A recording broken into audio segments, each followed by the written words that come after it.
مسلمانوں سنو میرے بھائیوں، امام احمد بن حنبل رضی اللہ عنہ جب مدینہ پاک تشریف لے گئے رسول اللہ کی زیارت کے لیے، میں جو بول رہا ہوں نا تم لوگ یقین مانو، تم تو خیر اپنے ادانا ہے پکے، بازو والا ان کا باپ بھی میری بات کا انکار نہیں کر سکتا۔ ہاں، پٹھوں کو وہاں جا کے پانی پلا جاؤں میں، ہاں یہ اپنے باز پٹھے بھی اپنے کو نہیں سمجھے، ہاں اپنے کو بازو والا پورا سمجھتا، اس کو معلوم ہے نقشبندی صاحب کون ہے، تم ٹینشن مت لو۔ سنو، امام احمد بن حنبل کون ہے؟ سرکار امام احمد بن حنبل علیہ الرحمت والرضوان جب مدینہ پاک پہنچے تو آپ رسول اللہ کے دربار اقدس میں فجر کی نماز کے بعد گئے، فجر سے لے کے عشاء کی نماز تک دربار رسالت میں کھڑے رہے، ہاتھ بن کر، ہاتھ بن کے کھڑے رہے، مناجات ذکر اذکار وظائف درود سارے سلسلے ختم کیے۔ جب عشاء کی نماز پڑھ کے جب آپ دربار بند ہوا، آپ تشریف لائے تو حضرت امام احمد بن حنبل کے ساتھ ان کے شاگرد، ان کے تلامذہ، ان کے اسٹوڈنٹ ان کے ساتھ تھے۔ آپ نے اپنے اسٹوڈنٹ سے کہا میرے لیے خیمہ لگا دیا گیا؟ بولے جی ہاں سرکار خیمہ لگا دیا گیا۔ آپ خیمے میں تشریف لے گئے لیٹنے کے لیے، آرام کرنے کے لیے، کیونکہ سفر کے تھکے ماندے ہیں۔ کعبہ معظمہ سے آپ طواف کر کے نکلے تھے اور مدینہ منورہ اس دور میں کوئی سواری نہیں تھی، اونٹوں پر گھوڑوں پر اور پیدل چل کے آپ پہنچے تھے۔ تو اب دوستو بڑے تھکے ماندے ہیں اور پھر فجر سے لے کے عشاء تک دربار رسالت میں کھڑے ہوئے تھے، اب آپ تھکے ہوئے ہیں، آپ لیٹنا چاہتے ہیں خیمے میں۔ جب آپ لیٹنے کے لیے بستر پر تشریف لے گئے، خیال آیا اے امام احمد بن حنبل پیر کدھر کرے گا؟ مدینے میں جا کے جو تڑپتے نا، یہ ہم لوگ 14ویں صدی کے ملاؤں کا عقیدہ نہیں ہے، یہ پہلی دوسری تیسری صدی والے اللہ کے محبوبوں کا عقیدہ۔ عشق نے پوچھا اے احمد بن حنبل پیر کدھر کرو گے؟ اللہ اکبر۔ اب خیال آنے لگا، ادھر پیر کروں گا تو قبلہ ہے، ادھر پیر کروں گا تو جنت البقیع ہے، ادھر پیر کروں گا تو روضہ رسول اللہ ہے، ادھر پیر کروں گا تو اصحاب رسول کے مکان ہے۔ اللہ اکبر۔ حضرت امام احمد بن حنبل نے پھر شاگردوں کو آواز دیا، شاگرد تشریف لائے، بولے کچھ بھی کرو مجھے ایک اوزار ایسا لا کے دو جس سے میں زمین کھود سکوں۔ شاگرد گئے، سبل لے آئے، پھوڑا لے آئے، سبل سے آپ کھودتے گئے، پھوڑے سے مٹی نکال کے پھینکتے گئے، سبل سے کھودتے گئے، پھٹی نکال کے پھینکتے گئے، اتنا کھودے کہ جتنے آپ کے یہ دونوں پیر گھٹنوں تک اس گڑھے میں اتر سکے، اتنا کھودے۔ تو اس کے بعد آپ جتنے مہینے مدینہ پاک میں رہے، آپ نے اپنے پیروں کو اس گڑھے میں اتارا اور زمین پہ لیٹ گئے۔ آپ نے اتنے مہینوں تک کبھی پیر لمبے کر کے آرام نہیں کرے۔ یہ ادب کرے امام احمد بن حنبل، یہ ادب کرے امام احمد بن حنبل۔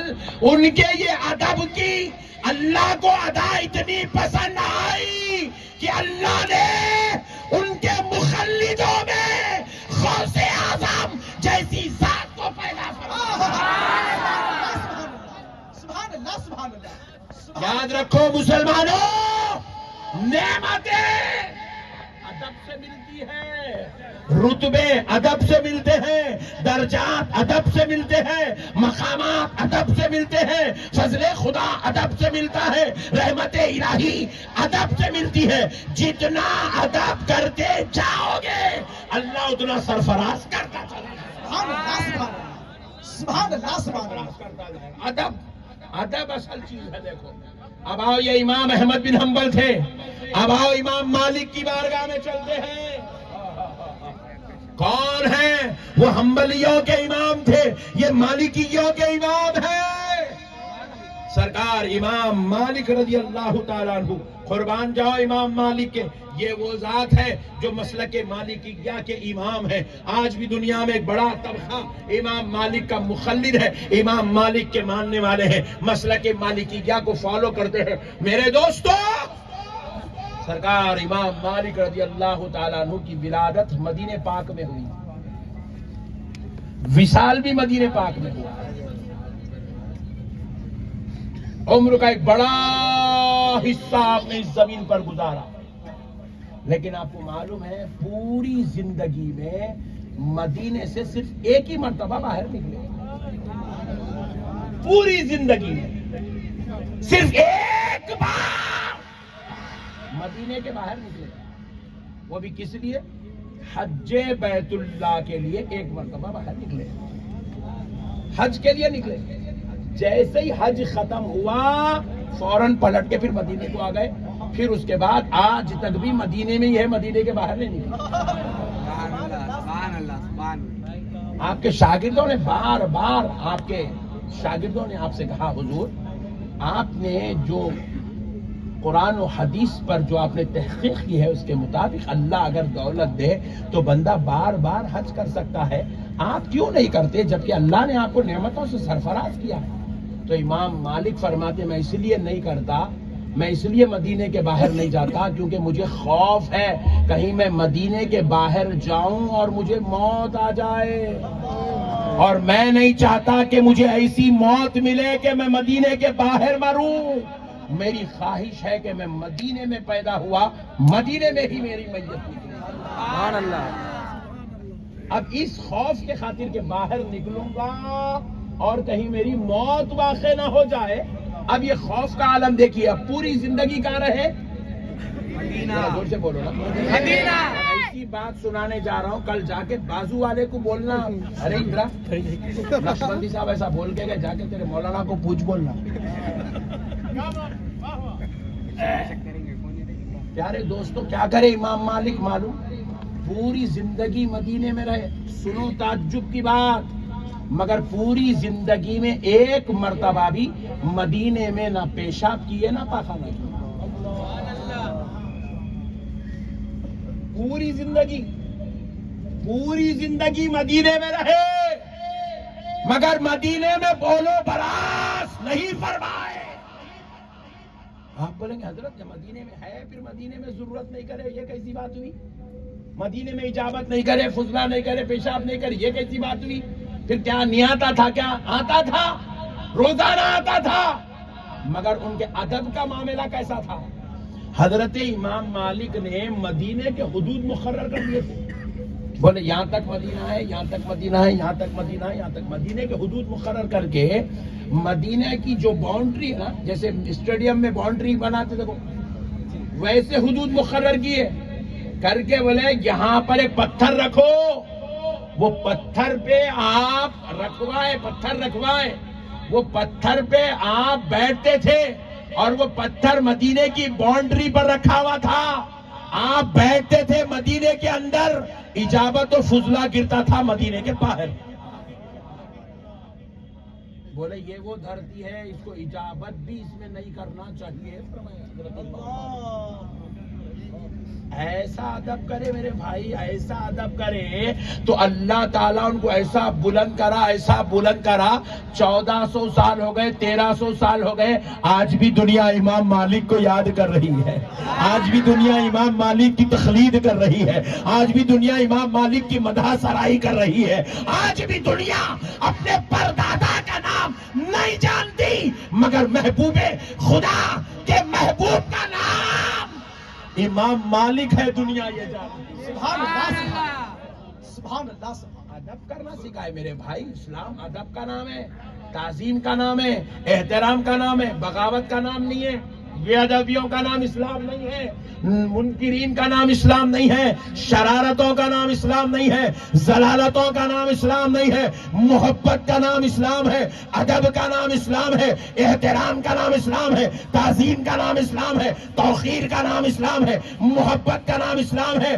ایک دوسرے کا خیال کرنے کا نام اسلام ہے۔ سبحان اللہ، ذرا زور سے بولو، زور سے بولو ادب۔ اب آؤ، آپ کو معلوم ہے سرکار امام اعظم ابو حنیفہ ٹائم ہو گیا؟ اچھا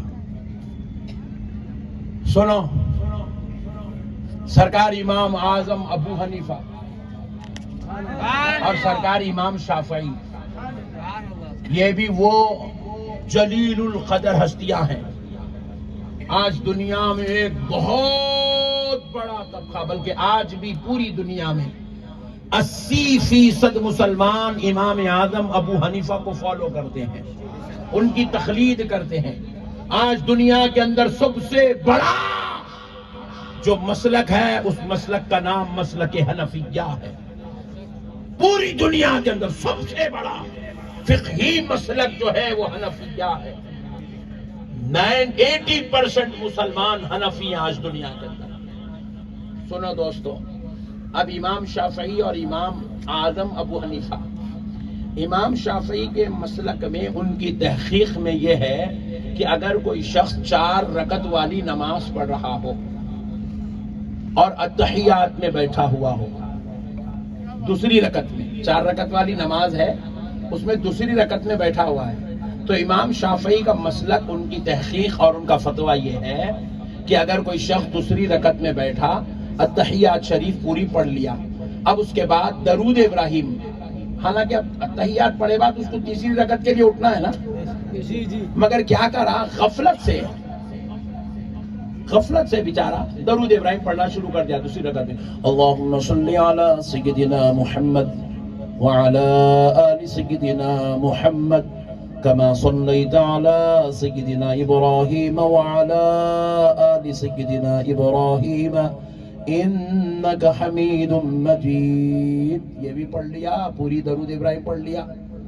اس کے بعد اس کو خیال آیا، اللہ اکبر، میرے کو تیسری رکعت کو اٹھنا تھا، میں درود ابراہیم پڑھ لیا. اٹھ گیا، اللہ اکبر، اٹھ کے کھڑے ہو گئے، تیسری رکعت کمپلیٹ کرا، چوتھی رکعت کمپلیٹ کرا. اب پوچھے امام شافعی سے، اس کو درود ابراہیم نہیں پڑھنا تھا، انہیں غفلت میں درود ابراہیم پڑھ لیا تیسری رکعت میں اٹھنے کے بجائے، اب انہیں کیا کرنا، سجدے سہو کرنا نہیں کرنا؟ امام شافعی بولے نہیں کرنا. سلام پھیر دو بولے سبحان اللہ. یہی مسئلہ امام اعظم سے پوچھو، یہی مسئلہ امام اعظم سے، پیر قریب کر کے بیٹھو بھائی، یہی مسئلہ امام اعظم سے پوچھے. سبحان اللہ. اے نعمان بن ثابت، اے وہ ذات مقدس جس کی خوشخبری خود آمنہ کے لال نے عطا کی ہے کہ فارس سے ایک ستارہ چمکے گا اور وہ اس شان والا ہوگا کہ اگر آسمانوں میں بھی اگر علم ہوگا، چھپا ہوا ہوگا تو وہاں سے نکال کے اے وہ ذات اقدس جس کی خوشخبری خدا آمنہ کے لال نے دی ہے. اب آپ بتاؤ کہ اب جو آدمی دوسری رکعت میں اتحیات شریف تشہد کے بعد قاعدہ مکمل کر کے اس کو اٹھنا تھا تیسری رکعت کے لیے، مگر وہ اتحیات شریف کے بعد تیسری رکعت میں اٹھنے کے بجائے درود ابراہیم پڑھنا شروع کر دیا، تو امام اعظم نے پوچھا کتنا پڑھا؟ بولے اللہم صلی علی سیدنا محمد. پورا درود نہیں پڑھا، صرف اتنا ہی پڑھا، 4 جملے 4 لفظ پڑھا، اللہم صلی علی سیدنا محمد. حضرت امام اعظم ابو حنیفہ فرماتے ہیں اب اس کے اوپر سجدے سہو واجب ہے. امام اعظم کہہ رہے سجدے سہو واجب ہے، امام شافعی کہہ رہے سجدے سہو کی ضرورت نہیں ہے. واہ سبحان اللہ، سبحان اللہ، سبحان اللہ. امام اعظم سے پوچھا کہ سجدے سہو کیوں لازم ہوا؟ تو امام اعظم نے کہا کیا مجال بدبخت ہے، غفلت میں میرے مصطفیٰ پہ درود کیسے پڑھتا؟ جب ذکر مصطفیٰ ہوگا تو غفلت میں نہیں، پوری عقل میں ہوش و حواس کے ساتھ حاضر ہو کے ذکر